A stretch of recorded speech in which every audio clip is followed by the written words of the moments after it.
Hello there. I am standing in front of one of the most scariest things you could probably build on the server. This is ATM9. I'm standing in front of a full-size Mekanism Fission Reactor. This one is sodium cooled. And just to get to the point, I'm just going to show you how to make sure that you don't have to rebuild this thing by blowing it up, because I have done it like 4 times now. For simplistic stakes, I am not an expert at redstone or anything like that, but I'm just going to explain one thing, and that is if you manage to build a mechanism to have your reactor shut down, my suggestion is do not have anything to automatically restart it, because it will most likely blow up if you do. Now, that's not always. You could have designed some system that'll make it for sure that it will not blow up. But basically, getting into it, each one of these, you need to have these logic fission reactor logic adapters that will emit a redstone signal whenever they are triggered. My process here basically just has it where if these are triggered, it sets off this piston, which moves this redstone block over, and basically the reactor will shut down. Because in order for my reactor to be on, a redstone signal has to be here, and that's what's done with this block. And once it shuts down, it will not turn back on because this block will be over here. It will not be able to come back on. I have to actually push a button to push the block back over to turn the reactor on.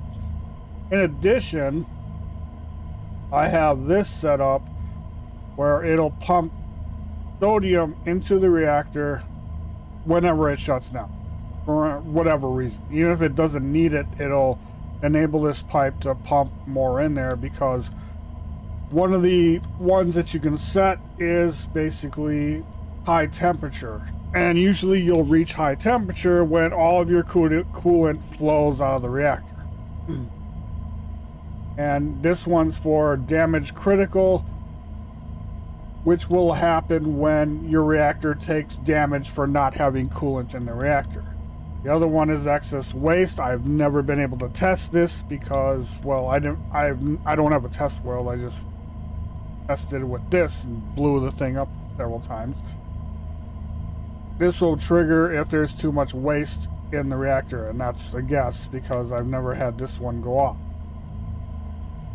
But just to simulate it, all we have to do is basically put a redstone signal on the end here, and see it shuts down the reactor. And there's no mechanism to turn it back on. If I take this off, the piston retracts, but the reactor is still shut off. Now, there is a problem even with basically pushing this button and turn it back on, and that's basically my reactor is running at 200 burn rate. The thing is that everybody knows sometimes your reactor, depending on your setup, cannot turn back on at its current burn rate. You kind of got to cycle it up.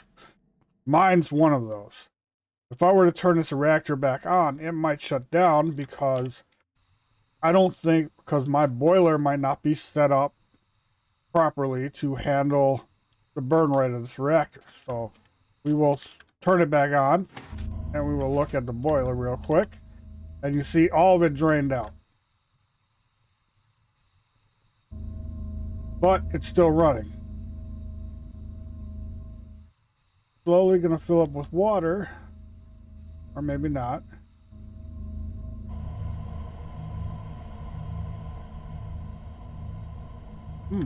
Oops. Get that out. Oh, it shut down. Why was that? Because there was not enough water in here, so it started messing up. Did it take any damage? Nope. No damage. But because it didn't have the proper coolant, it must have overheated and it automatically shut down. Now, in order for me to turn it back on, I obviously have to turn the burn rate back to what I know is stable. Turn this back on. This will drain down some of the water, but the water will fill back up slowly. So it runs at this stabilized, if you would call it stable, because it's not.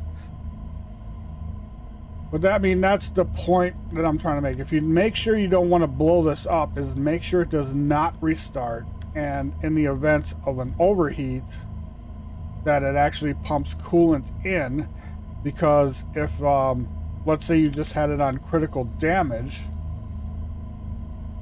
it would turn the reactor off, right? But it would not stop the explosion because the reactor's still hot and it's still going to take damage as it's hot.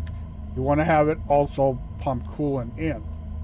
Make sure that it cools it down. Especially if you run out a lot of coolant, and that's the reason why the reactor heated up in the first place.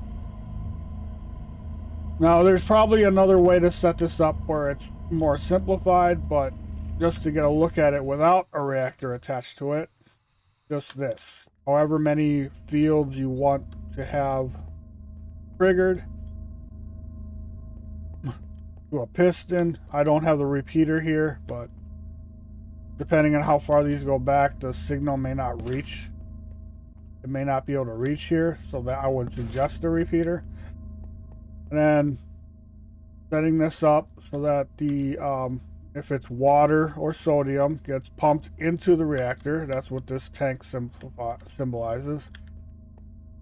And then basically make sure that your reactor does not turn back on automatically, because if you have it at damage critical, when the damage goes down to the point where it's just under critical, it's going to fire the reactor back up and then raise the temperature again. Your coolant all drain out, and then it might just keep going on and off, on and off, on and off, until it basically explodes. You want to have it so that you have to come in here and turn it back on. That's what this light here is saying, that now the reactor is on. One of these things goes wrong, triggers it, it shuts off. Pumps coolant inside to make sure that the overheating, it gets cooled down, and whatever damage it took, it's not going to keep cycling and taking any more. Now, I hope this was not confusing. If it was, let me know, and I will revise this. And if it helps, good, because I don't want anybody else to have to build this thing like 4 times. It really sucks. All right, have fun. Goodbye.